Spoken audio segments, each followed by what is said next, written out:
Hi all Wednesday morning pasta தான் பண்ணிகிட்டு இருந்தேன். இப்போல்லாம் pasta, noodles, fried rice, egg rice எது பண்ணாலுமே சில்லி ஆயில் யூஸ் பண்ணி பண்ணுறது ரொம்ப பிடிச்சிருக்கு. அது ஒரு டிஃப்ரெண்ட் ஃப்ளேவர் தருது. சில்லி ஆயில் ரெசிபி வேணும் அப்படின்னா கமெண்ட்டில் சொல்லுங்கள். ஈவினிங்காக வந்துட்டு தம்பியும் பாப்பாவும் விளையாடிட்டு இருந்தாங்க. இந்த மாதிரி மாமா சித்திலாம் பார்த்தோன்னே பட்டுக்கு ஒரே குஷி தான். அதுக்கப்புறம் ஈவினிங்காக கிளம்பி நம்ம ஊருக்கு போயாச்சு. இன்றைக்கி வந்துட்டு திருவிழாவோட டே 5.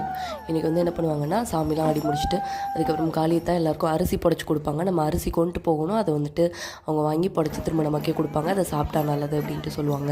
எல்லாம் முடிஞ்சதுக்கப்புறம் லாஸ்ட்டில் வந்து கும்மி கொட்டுறது தான் நடக்கும். கும்மி கொட்டுறது வந்துட்டு நைட்டு 12-1 மணி வரை கூட கொட்டிக்கிட்டு இருப்பாங்க. டெய்லி பார்த்து இப்போல்லாம் பட்டுவும் பழகி கும்மி கொட்ட ஆரம்பிச்சாச்சு.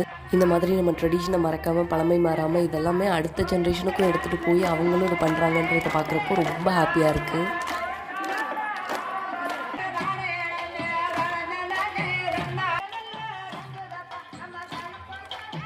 இதோட கடையை சாத்திக்கிறேன். டாடா.